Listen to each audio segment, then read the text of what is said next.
Case study अदा। मुझे अपना स्पिरिचुअल कनेक्शन एक्सप्लोर करना है। मैं डिवाइन से बहुत कनेक्टेड फील करती हूँ चाइल्डहुड से। I don't doubt him.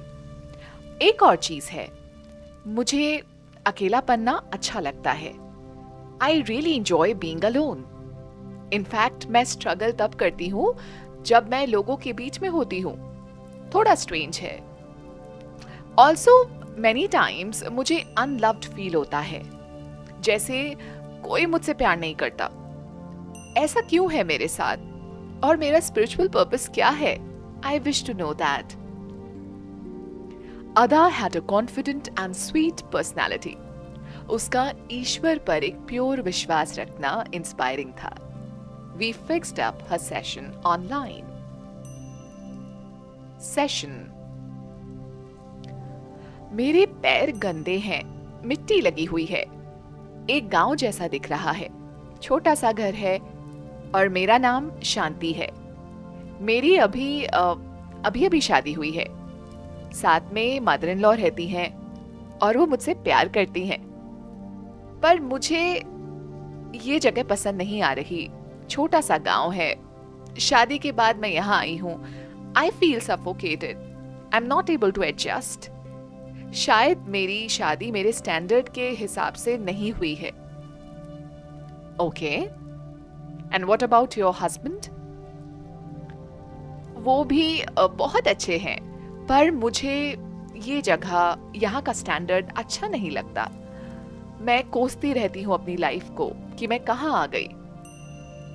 When I took Shanti to the next important scene of her life, उसने बताया, मैं अपने आप को बूढ़ा देख रही हूँ, 80 साल के आसपास। मेरे husband and mother in law की भी डेथ हो चुकी है। वो मुझसे प्यार करते थे, पर बदले में मैंने उनको कभी प्यार नहीं दिया, ना एक्सप्रेस कर पाई। अकेले ही डेथ हो गई और नेचुरल पीसफुल डेथ लग रही है। डेथ के टाइम पर क्या कोई थॉट्स है जो मन में चल रहे हैं अदा? हाँ, आई फील सॉरी। मैंने अपना प्यार कभी एक्सप्रेस ही नहीं किया, इसका गिल्ट है मेरे अंदर। ओके, क्या तुम अब वो प्यार एक्सप्रेस करना चाहती हो? हाँ, चाहती हूँ। ठीक है, let us call the energy of your husband and your mother in law right now. अब उनको तुम जितना प्यार देना चाहती हो, जो तुम दे नहीं पाई, वो दो, खुल कर दो। हाँ, मैं देना चाहती हूँ। शादी मेरी गरीब फैमिली में हुई। पैसे नहीं थे वहां ज्यादा, पर प्यार बहुत मिला था। मैंने कभी उसकी वैल्यू करी ही नहीं। करंट लाइफ में मेरे पास सब कुछ है, किसी चीज की कमी नहीं, फिर भी मैं अनलव्ड फील करती हूँ, जैसे कोई मुझे प्यार नहीं करता। आफ्टर फॉरगिवनेस, अदा ने कहा, वो मुझे अनकंडीशनली प्यार करते हैं और समझते हैं। मैं आज इस बैगेज से आजाद हो गई हूँ। I feel so light. I have compensated for my past deeds because I have learned how to forgive people in my current life. मैं लोगों को माफ करना सीख गई हूँ। That's so nice. जब मैंने अदा के स्पिरिचुअल इंक्लिनेशन के बारे में पूछा, तो उसने एक न्यू लाइफ देखी मार्स में। एंड जैसे ही उसने वो देखी, she started crying, she became emotional. एक वॉर है, मैं देख सकती हूँ, जो मार्स में हो रहा है। वो वाला मार्स डिस्ट्रॉय हो चुका है। मेरा काम पीस लाना था। सब आपस में लड़ रहे हैं, कोई भी लेसन नहीं लर्न करना चाहता। मैं हेल्पलेस फील करती हूँ। I can't help the situation. और कुछ एंटिटीज भी है मार्स में, मैं देख रही हूँ। ओके अदा, दिस इज इंटरेस्टिंग, पर तुम कैसे दिखती हो? मैं नहीं देख पा रही अपने आप को, बस लाइट ही लाइट दिख रही है हर जगह। ओके, एंड ये किस टाइम की बात है? जब अर्थ को क्वारंटाइन किया गया, अर्थ को सेंटर से शिफ्ट किया गया, सारा सोलर सिस्टम तभी शिफ्ट हुआ। ये लड़ाई किस चीज पर हो रही है अदा? ऑनर के लिए।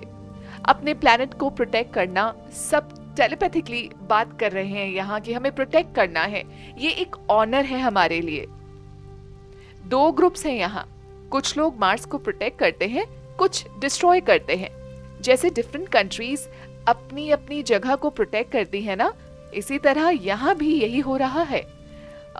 दो कंट्रीज फाइट करती हैं ऑनर के लिए।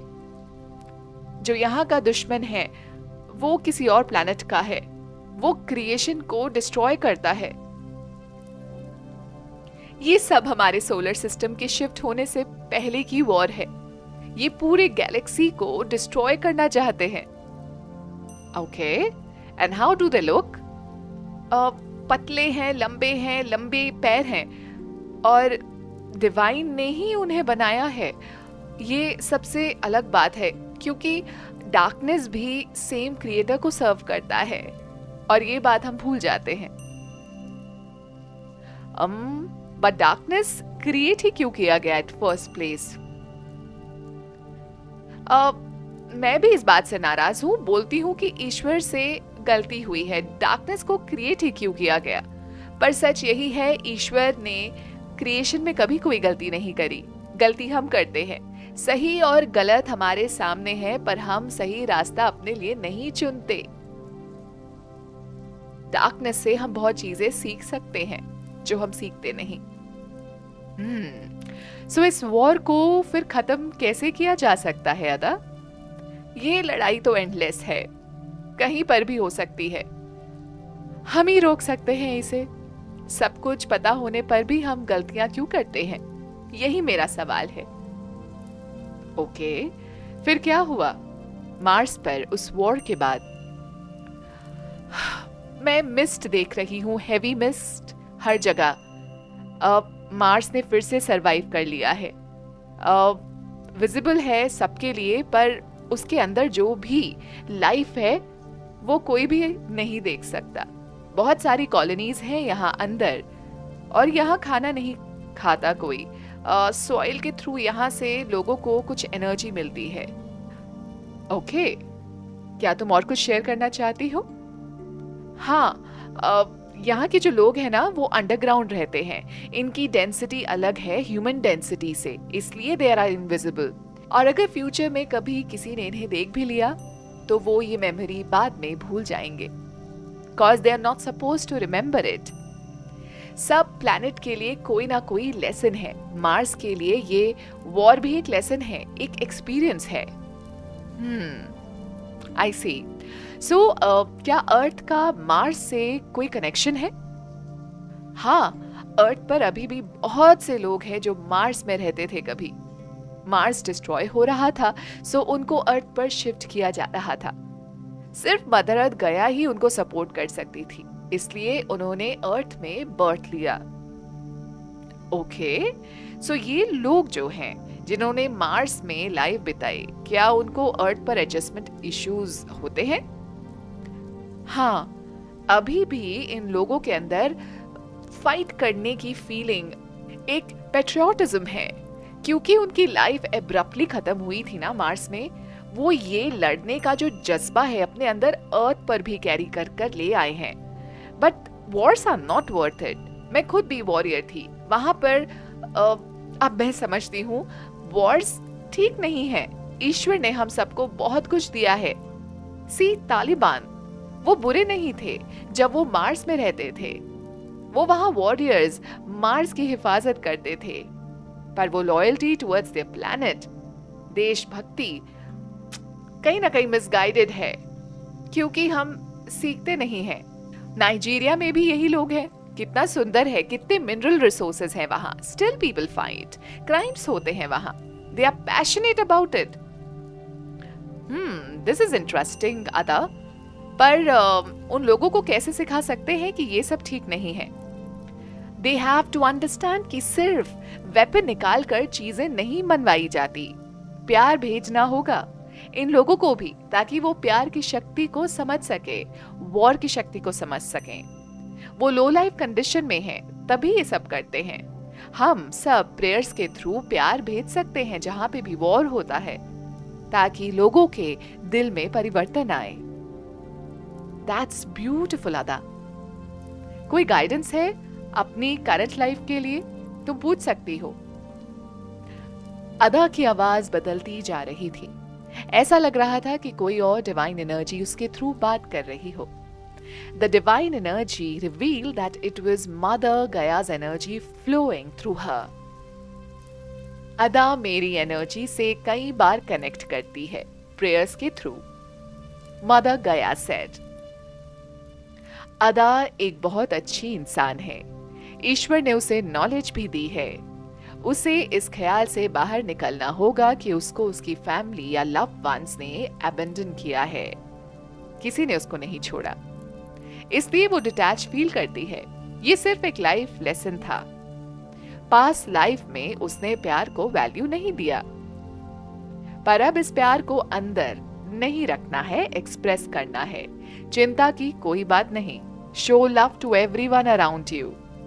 और एक और बात, अदा ने तुम्हें चुना है अपना पास्ट लाइफ बैलेंस करने के लिए। ओह थैंक यू, बट इसमें मेरा क्या रोल है? अदा से क्या कनेक्शन है मेरा? I asked the energy of mother गया। तुम भी क्रिएटर का काम कर रही हो, इतने लोगों से कनेक्ट कर रही हो, उनको हेल्प कर रही हो। शायद तुम्हें इसका अंदाजा नहीं। अदा तुम्हारे पास आई है क्योंकि ये PLR सेशन प्री डेस्टाइन था। उसने एज अ टीचर तुम्हें चूज किया है। क्या तुम ये जानती नहीं हो कि इस वक्त इस टाइम पर तुम अर्थ में क्यों आई हो? थोड़ा बहुत, बट नॉट रियली। मैं क्यों आई हूं? क्योंकि तुम्हें इस वक्त अर्थ की हीलिंग के लिए काम करना है, माय चाइल्ड। क्या तुम्हें पता है इस काम से इतने लोगों को तुम इनडायरेक्टली इन्फ्लुएंस कर रही हो थ्रू योर वीडियोस? तुम्हारा ये काम करना जरूरी है क्योंकि ये अवेयरनेस लाता है लोगों की जिंदगी में। Oh thank you so much and I am really humbled मदर गया। हाँ, higher beings will support you, you just need to ask. तुम दोनों ने एक लाइफ एटलांटिस में जी थी साथ में। तुम स्पिरिचुअली वहां ग्रो करती रही क्योंकि वहां तुम लोगों को स्पिरिचुअल टीचिंग देती थी। तुम स्पिरिचुअल टीचर थी वहां। बहुत सारी हेल्प तुम्हें हायर एक्स्ट्रा टेरेस्ट्रियल बीइंग्स दे रहे हैं, पहले भी दे रहे थे और अब भी। Oh, I see. That's wonderful and I'm very grateful. I want to know one thing. Atlantis में जो लोग रहते थे उनकी लाइफ कैसी थी? वहां कैसा एनवायरनमेंट था? I asked. कहीं हद तक अर्थ की ह्यूमन लाइफ जैसा। एटलांटिस को लोग काफी ग्लोरीफाई भी करते हैं, बट अभी प्रेजेंट पर फोकस करना जरूरी है। अपने अंदर खुद बदलाव लाना जरूरी है। अदा को रोज कुछ देर सूरज की एनर्जी लेनी चाहिए, ग्रैटिट्यूड के साथ, हार्ट सेंटर को टच कर कर, डीप ब्रीदिंग के थ्रू नेचर से एनर्जी लेनी चाहिए, and then she will feel better. वो अकेले में खुश भी है, फिर भी कई बार लोनली फील करती है। वो अच्छी बुक्स पढ़ सकती है क्योंकि किताबें उसे नॉलेज देती रहेंगी। लोगों को दूर करना अपने लाइफ से बंद करना होगा अदा को। डोंट पुश पीपल अवे अदा। Interact, express and spread love जो तुम्हारे अंदर है। करंट लाइफ में उसको अनलव्ड इसलिए फील होता है क्योंकि उसने ये लेसन पिक किया था अपने लिए। जब दूसरे लोग प्यार एक्सप्रेस नहीं करते तो कैसा फील होता है? We thank the Divine Mother Gaya who connected us through this amazing and insightful session. इस सेशन में हमने बहुत कुछ ऑलरेडी सीख लिया है, इसलिए मैं कुछ और नहीं कहूंगी। It was a special session क्योंकि इस सेशन ने मुझे भी बहुत मोटिवेट किया।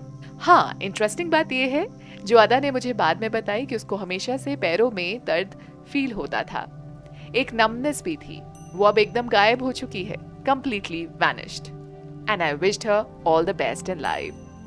So guys, I hope you like this case study, and you can also follow me on Instagram. My Insta ID is soul_healer_Anjum, and keep smiling.